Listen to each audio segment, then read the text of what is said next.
होली पर चंद्र ग्रहण का साया इस बार नहीं खेली जाएगी होली। इस बार 3 मार्च को होली का पर्व मनाया जाना था, पर चंद्र ग्रहण होने की वजह से 3 मार्च को होली का पर्व नहीं मनाया जाएगा। यह साल का पहला चंद्र ग्रहण है जो हमारे भारत में भी दिखाई देगा और इसका सूतक काल भी हमारे भारत में लगेगा। इस चंद्र ग्रहण का सूतक काल 3 मार्च को सुबह 9 बजे से ही शुरू हो जाएगा।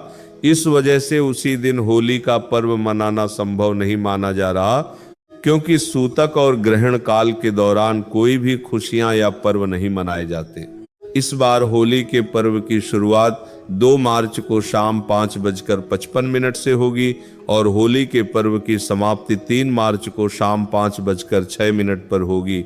यह समय फाल्गुन पूर्णिमा तिथि का है और इसी समय होली का पर्व मनाया जाता है तथा होलिका दहन भी किया जाता है। इसीलिए इस बार 2 मार्च को होलिका दहन होना है और 3 मार्च को होली का पर्व मनाया जाना है। लेकिन 2 मार्च को पूर्णिमा तिथि शुरू होते ही भद्रा की भी शुरुआत हो जाएगी और भद्रा की समाप्ति 3 मार्च को सुबह के समय होगी।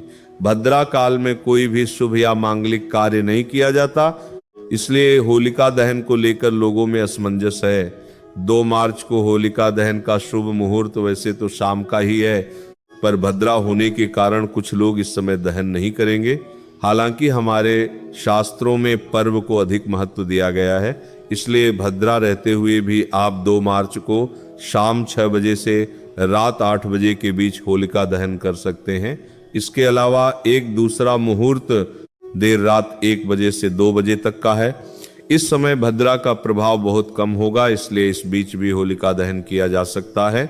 जो लोग 3 मार्च को होलिका दहन करने का विचार कर रहे हैं वे यह जान लें कि 3 मार्च को शाम होते होते होली की तिथि समाप्त हो जाएगी, इसलिए 3 मार्च को होलिका दहन करना शास्त्रों के अनुसार उचित नहीं है। अब बात करते हैं होली पर चंद्र ग्रहण के साय की। 3 मार्च को जब होली का पर्व सुबह से शुरू होगा, उसी समय से चंद्र ग्रहण का सूतक काल भी प्रारंभ हो जाएगा। इस चंद्र ग्रहण का सूतक काल सुबह 6:20 से ही शुरू माना जाएगा, इसलिए इस समय होली का पर्व मनाना सही नहीं माना जा रहा। 3 मार्च को चंद्र ग्रहण दोपहर 3:20 से शुरू होकर शाम 6:47 तक चलेगा। इस प्रकार 3 मार्च का पूरा दिन ग्रहण के प्रभाव में रहेगा और इस दिन होली नहीं खेली जाएगी। होलिका दहन करने के बाद एक दिन छोड़कर 4 मार्च को रंगों वाली होली खेली जाएगी। 3 मार्च को लगने वाले इस चंद्र ग्रहण की कुल अवधि लगभग 3 घंटे 27 मिनट की होगी, पर हमारे भारत में यह केवल 17 से 48 मिनट तक ही दिखाई। इसीलिए इस बार पूरे भारत में 3 मार्च को होली नहीं खेली जाएगी, बल्कि 4 मार्च को ही रंगों का उत्सव मनाया जाएगा।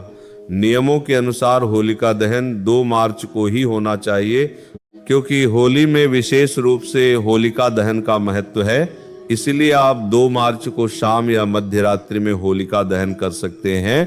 3 मार्च को शाम के समय होलिका दहन का कोई विशेष महत्व नहीं रहेगा, क्योंकि तब तक पूर्णिमा तिथि समाप्त हो चुकी होगी। लेकिन होली 4 मार्च को ही खेली जाएगी, इसमें कोई दो राय नहीं है। अब आप समझ गए होंगे कि इस बार होली पर चंद्र ग्रहण का साया क्यों बताया जा रहा है। यदि आपके मन में होली, होलिका दहन या चंद्र ग्रहण से जुड़ा कोई प्रश्न है तो आप कमेंट करके पूछ सकते हैं। आप ये वीडियो कहां से देख रहे हैं, कमेंट में जरूर बताएं।